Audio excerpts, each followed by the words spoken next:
Buenas tardes, yo también. Yo voy a ser breve porque creo que la hora lo requiere, creo que estamos cansadas todas y cansados. Y bueno, como apuntamos antes cuando... El pasador está aquí, me encanta un pasador.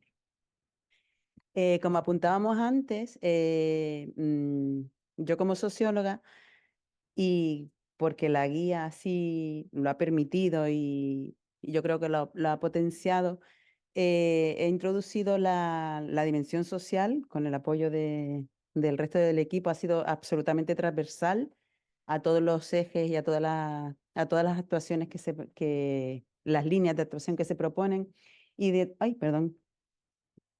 Y desde ahí, la ponencia que voy a exponer ahora trata sobre la vulnerabilidad social y sobre las estrategias de análisis que, como les adelanté antes, se han elaborado específicamente para facilitar a cualquier persona que tenga que actuar sobre un territorio que pueda introducir la dimensión social y que esa actuación sea absolutamente completa, ¿no? Dejando atrás a la gente o dejando a un lado a la gente, no se puede ordenar un territorio en el que la gente es la principal protagonista, ¿no? Entonces, la pregunta clave aquí es, ¿de qué hablamos cuando nos referimos a vulnerabilidad social frente al cambio climático, ¿no?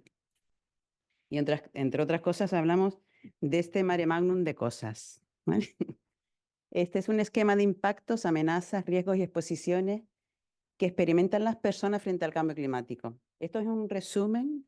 Hemos quitado muchos de los elementos que incluimos en la guía para que fuera un poquito más claro. Pero aquí lo que interviene, por un lado, son las amenazas, los impactos, la vulnerabilidad de los sociosistemas, la exposición, los riesgos y los impactos en las personas. Es decir, por un lado, si tomamos, por ejemplo, bueno, una de las amenazas, lógicamente, la variabilidad, perdón, del clima, el incremento de la temperatura, sobre qué elementos de las condiciones de vida de las personas están expuestas. Dimensiones ya no solo de las condiciones de vida en sí de las personas, de la salud, de sus circunstancias, sino incluso del patrimonio cultural, histórico, natural, del que antes habló Cristian. Todos estos elementos llevan aparejado un riesgo por el impacto perdón, de los efectos del cambio climático y a su vez tienen unos impactos mucho más contundentes que, ya les digo, solo lo he puesto así para que se vea la dimensión real que tiene incluir a las personas en cualquier actuación que se tenga que hacer desde el urbanismo, desde la ordenación del territorio y que tenga una mirada en el cambio climático. Como dice aquí, para una aproximación al impacto de la crisis climática sobre las personas, desde la guía hemos creado una herramienta específica que tiene una estrategia de análisis que mencionaré brevemente, unas dimensiones de impacto, unos grupos de incidencia, unos indicadores que nos van a determinar qué grado de vulnerabilidad pueden tener los distintos aspectos de la vida de las personas y como elemento clave en toda la inclusión de las personas en la acción climática, la participación y la co-creación. Sin esto, no podemos pretender que las personas nos incluyamos en la acción climática dejándonos atrás, ¿no? Entonces, para empezar, hemos elaborado, como les decía, una estrategia de análisis que tiene una metodología de impacto del cambio climático sobre las personas. No consigo voy a ponerme aquí. Una matriz de vulnerabilidad del cambio climático sobre las personas y un mapa de vulnerabilidad. Todos estos elementos que basculan y que confluyen en la estrategia de análisis se nutren de indicadores de vulnerabilidad, de dimensiones de impacto y de los grupos de incidencia. Y vamos a mencionarlos por encima. La metodología de impacto se nutre de indicadores. Los indicadores pueden ser a partir de fuentes primarias o secundarias, siempre teniendo en cuenta que los datos tienen que estar desagregados por sexo y edad, es decir, si vamos a determinar cómo podemos ordenar o actuar en un entorno, por ejemplo, como Candelaria, y tenemos que valorar cómo de impactadas puede sentirse la población, tenemos que saber de qué población estamos hablando. Si estamos hablando de una población con mucha edad, con poca edad, jóvenes, gente con un nivel adquisitivo alto, bajo, las condiciones de vida de las viviendas, de muchos elementos que lo vamos a ver ahora, ¿no? Entonces, indicadores que pueden ser fuentes secundarias y primarias, las fuentes oficiales, ISTAC, INE, las fuentes estadísticas de cualquier, bueno, del ámbito local, si las hay, y nuevamente la participación. Y ambas fuentes se nutren. Otro de los elementos que se introducen en la metodología son los impactos del cambio climático, que como adelanté antes, son contingentes, van a ir cambiando conforme la crisis climática vaya evolucionando. Y hay factores que sí sabemos cómo pueden devenir, pero hay otros que no. El segundo punto de la estrategia es una matriz de vulnerabilidad.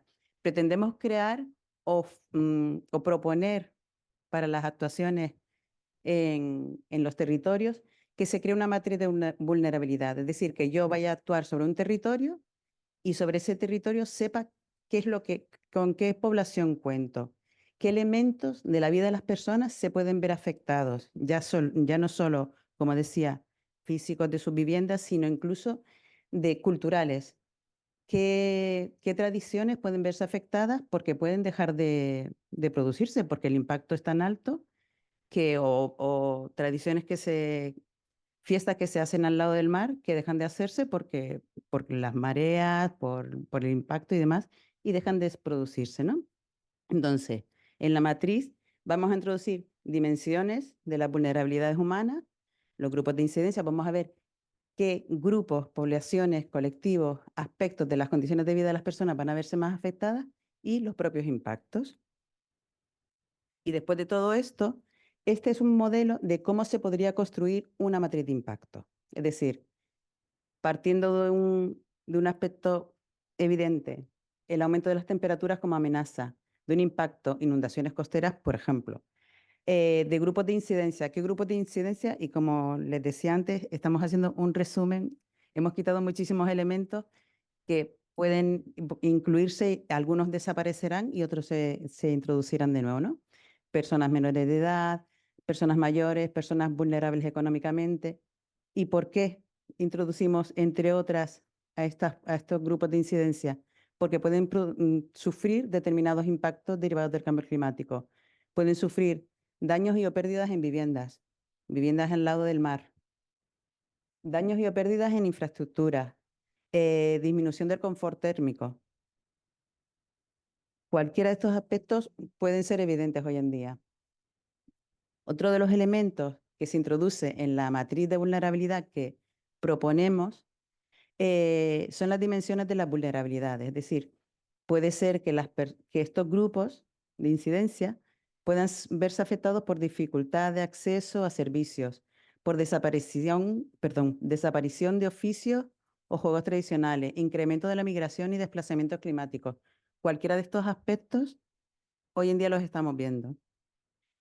¿Y cómo nos vamos a enterar de cómo afecta esto, por ejemplo, a un entorno como Candelaria, ¿no? Pues vamos a ver los indicadores y los indicadores básicos, imprescindibles. Para esto podrían venir de los subindicadores, como pueden ser el sexo, la edad, el movimiento natural de la población, el nivel de estudios, la nacionalidad. Y de aquí el dato. Estos datos son imprescindibles, estos y muchos más. Cuanto más datos dotemos a la matriz, más nutrida esté, más información nos va a dar y más efectiva va a ser cualquier actuación que hagamos sobre el terreno, porque sabemos para quién estamos ordenando, ¿no? Y bueno, y a partir de las fuentes secundarias que antes les ponía, ¿no? Les ponía de ejemplo. Este es un modelo de una base de Access para facilitar el trabajo, en el que se podrían ir introduciendo los datos, todos estos datos, ¿no? Tenemos aquí isla, el sexo, edades y demás, dependiendo de los entornos en los que los que nos movamos, ¿no? Y esto viene a ser una especie de matriz, mucho más desagregada, con los datos más desagregados aún, es decir, los ingresos, ingresos disponibles en el hogar, hogares según valoración subjetiva de la situación económica. Todos estos aspectos van a ser determinantes para ver cuán vulnerables pueden ser los colectivos o pueden ser las personas o pueden ser las poblaciones para enfrentarse a los cambios, al impacto del cambio climático.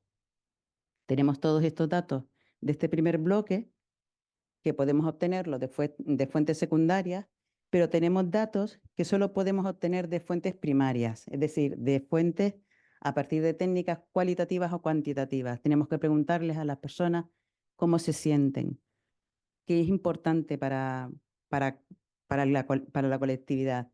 Y es, por ejemplo, pueden ser el grado de afectación, de pérdida o deterioro del empleo, de desaparición de profesiones o de tradiciones. Y esto no te lo dice un dato del ISTAC, ni te lo dice un dato del INE. Tenemos que ir más allá.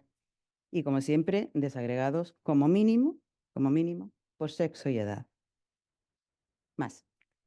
La matriz, la matriz de impacto nos tiene que permitir crear un mapa similar a este.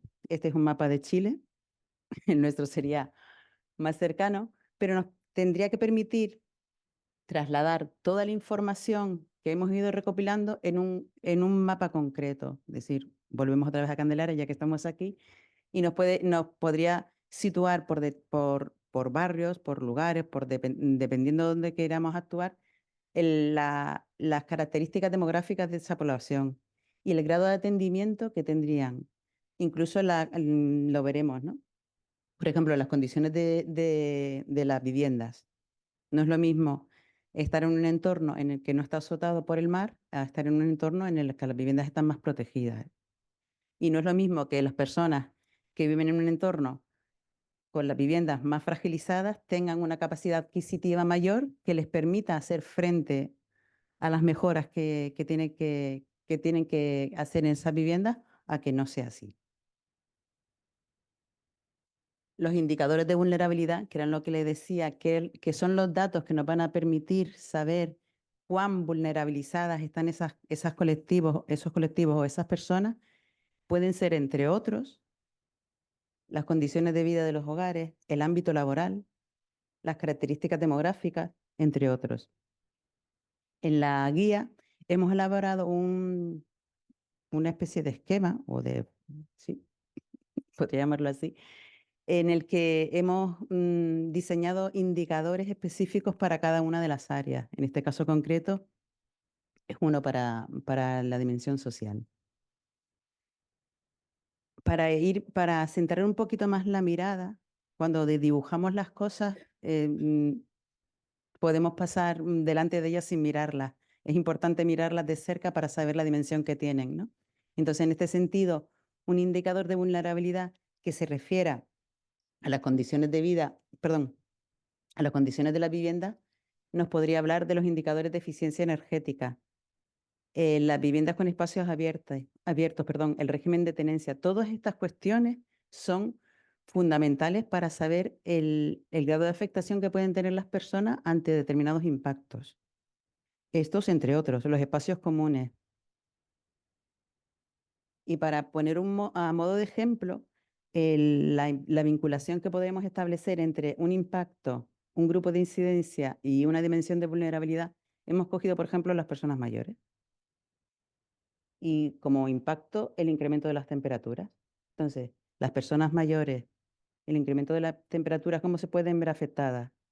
Por ejemplo, por una reducción del uso de los espacios públicos al aire libre. Si yo no puedo salir a la calle porque hace mucho calor, soy una persona mayor, me puedo mover peor. ¿Esto qué puede derivar?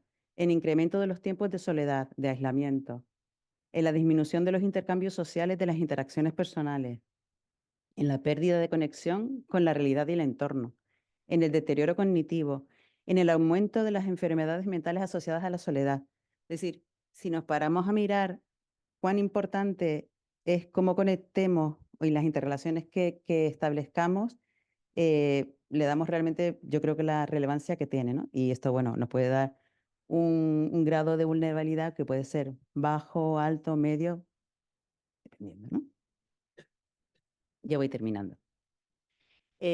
Otro aspecto que me parecía que es muy gráfico para ver la vinculación entre las dimensiones derivadas, por ejemplo, en este caso del consumo energético, es el incremento del consumo energético de de las administraciones y los hogares por el impacto del cambio climático. Porque tenemos que tener en cuenta que cuando hablamos de las condiciones de vida de las personas, no solo hablamos de los hogares, hablamos de las administraciones. No todos los municipios ni todas las localidades tienen la misma capacidad de enfrentarse económicamente a determinadas actuaciones, ¿no? Entonces, el incremento de las desigualdades sociales, la falta de confort ambiental, el incremento de las emisiones de dióxido de carbono. Por ejemplo, Canarias es una de las comunidades autónomas donde la pobreza energética es una de las más altas de toda España. Y eso es aún más grave si tenemos en cuenta que en Canarias no sufrimos los inviernos que sufren en el resto de España. Y es así, es un dato que si lo redimensionamos, podemos ver la importancia que tiene acercarnos a él, ¿no? Uy, seguimos. Este es una de las cuestiones de las últimas que planteó Mariam, de la evaluación sistémica, perdón, que fue otro de los elementos que hemos introducido en la guía, y sobre todo con la cuestión medioambiental, la cuestión económica y la dimensión social son aspectos que atraviesan cualquier actuación que se hace sobre el territorio. Y en este sentido, este tipo de actuaciones modifican la valoración final de cualquier actuación. Es decir, yo tengo planificado hacer una actuación y para valorarla, estos aspectos sociales, los económicos, los medioambientales, las pueden valorar hacia arriba o, bueno, en positivo o en negativo, ¿no? En este caso, se refiere a atender a la vulnerabilidad de las condiciones de vida de las personas frente al cambio climático, incorporando las intersecciones, transversalidad, equidad e inclusividad en la ordenación del territorio. Estela, el epígrafe, pero tiene todo el sentido del mundo, ¿no? Entonces, este epígrafe se divide en estos elementos, ¿no? Por ejemplo, en implementar una red de servicios básicos accesibles a la población local. Y el valor que se le asigne aquí, según se determine que en la actuación, en la ordenación del territorio, en la actuación sobre el territorio que se haga, si se hace o no se hace, pues le dará una contribución del criterio baja, moderada o sustancial. Y esa, por ejemplo, la evaluación sistémica que vimos antes, el epígrafe que vimos antes, se subdivide en estos elementos, que como vemos, a todos estos le damos un valor, dependiendo si, por ejemplo, la actuación permite conectar la vida de las personas con el territorio natural, histórico y cultural, o no. ¿Vale? Y ya para terminar, cuando estamos hablando de vulnerabilidad, no podemos pasar por alto la cuestión de la justicia climática. Es decir, eh, hablamos del coste que va a suponer hacer esa transición. Y en ese sentido es altamente relevante tener más en cuenta, si cabe, los colectivos que a través de los datos o a través de la investigación social que se puede hacer, se determine que estén más impactados, ¿no? Que puedan hacerles más vulnerables. Por ejemplo, este es otro de los elementos que estábamos viendo antes de la evaluación sistémica, en este caso asociada a las y los trabajadores de aquellos ámbitos laborales más vulnerables ante los impactos del cambio climático, ¿no? Y en este caso, tenemos distintos epígrafes con una valoración, y si en la actuación que se esté evaluando en ese momento estos elementos se incorporan, pues la valoración será alta y la valoración final de la dimensión social de ese aspecto será alta o no. Y hasta aquí.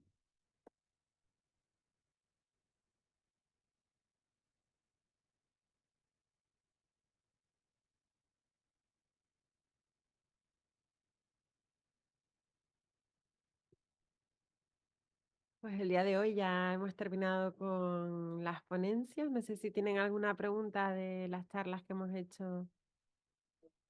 Hay una online.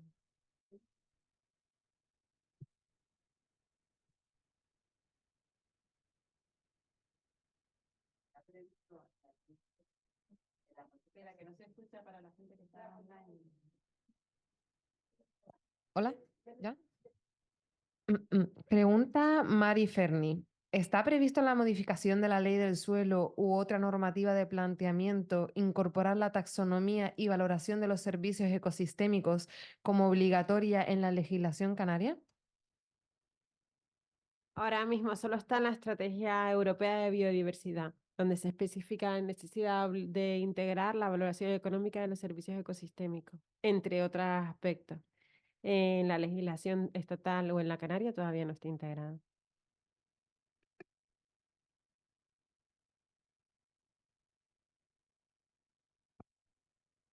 ¿Alguna pregunta más? Un oyente anónimo pregunta, para el desarrollo de la parte de vulnerabilidad del proyecto, ¿han tenido en cuenta los resultados del proyecto Ribucan? Pues la verdad es que yo no conozco ese proyecto, pero el planteamiento es un planteamiento tan general que lo que se pretendía es que pudiera ser adaptable a cualquier terreno, a cualquier territorio. Por eso se lanzan líneas muy generales, pero es cierto que ese proyecto no lo conozco.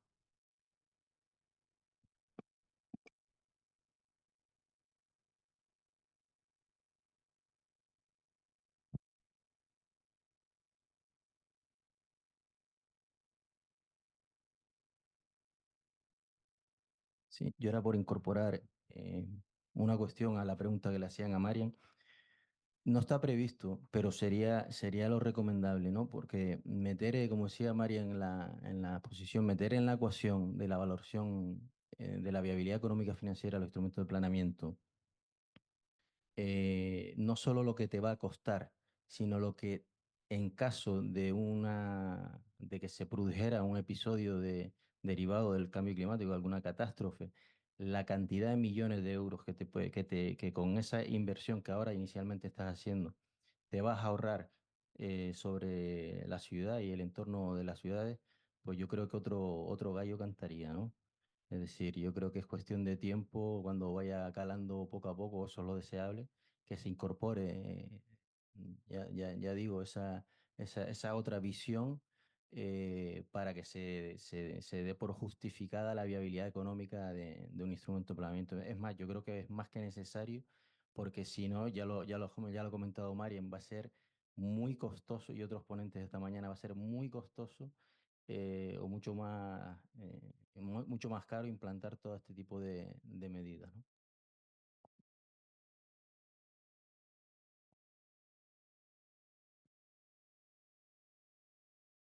Pues si no hay más preguntas, yo creo que estamos todos muy cansados y ha sido un día muy intenso.